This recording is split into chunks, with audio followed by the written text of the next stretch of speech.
They'll have Matt Waletzko on the roster. Yeah, Nathan Thomas is interesting. Now I want to put a pin in him. There's four dudes on the bench, man, that could potentially be starting quality guys. And then we'll end with Terrence Steele. John, how do you feel about the room? This one's going to be an interesting one. Yeah, I mean, it's good enough for me, because I do think you can figure out some guys that whatever you got to do at right guard. The worst situation would be if you get, let's say, 5 games into the season and Guyton and Steele are both struggling, then you're really in trouble, because now you're looking at, you're like, man, who's going to be our tackles of the future? Right. We don't think these are the guys, but I don't think that's going to happen. And with this new coaching staff, I mean, I think that they feel pretty good about these guys. At least that's what I've heard from them. So I think they got a lot of bodies. They got a lot of people to throw in there to figure out who's going to be their best 9 to 10 when they trim the roster down. I think there's enough there where you don't have to use a premium pick on the offensive line.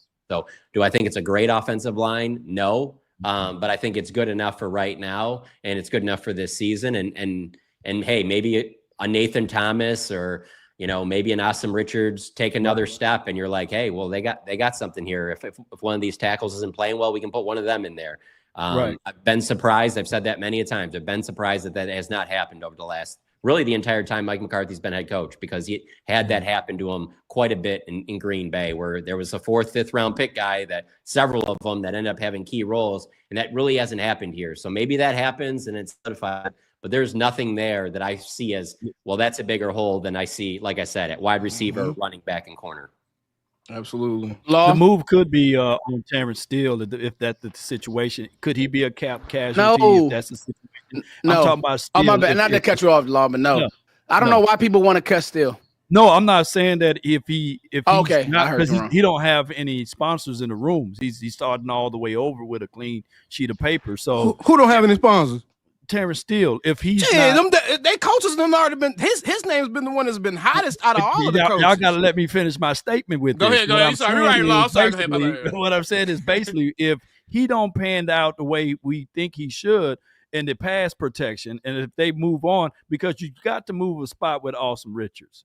Tyler Guyton gonna get another year of showing us what he can do, but Awesome Richards, it's time for him to get playing time. If not, then we wasting talent. So they're gonna have to make a move some way, one way or another at Awesome Richards in this particular light. So that's the only reason why I mentioned Terrence Steele. I'm hoping that he can get back to the graces of what he did right before he got paid, and he will be the spotlight that we be looking at. Now, we do know about the right guard hole with the situation of Brock Hoffman, Robert Jones, what we talked about earlier.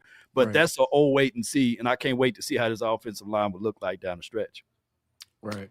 And I think that's a good problem to have. I mean, that's a good point you brought up about Steele and Awesome Richards. And I think that if that's the scenario and Steele is just putrid, right, and he's unplayable, then that's when you do what everybody's been clamoring about. You let Awesome Richards play left tackle, which we've seen that he can do, and then you move Tyler Guyton to right tackle, which he should be more comfortable at doing, right?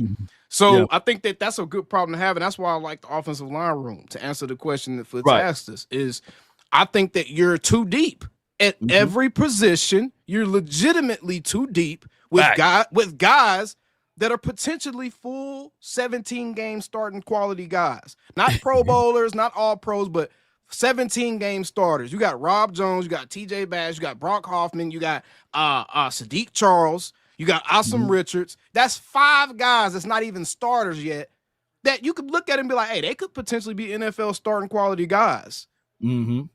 Yeah. So why keep adding to that? You know what I'm saying? It's too much. It's too much. Yeah, definitely not to cut you off, Law.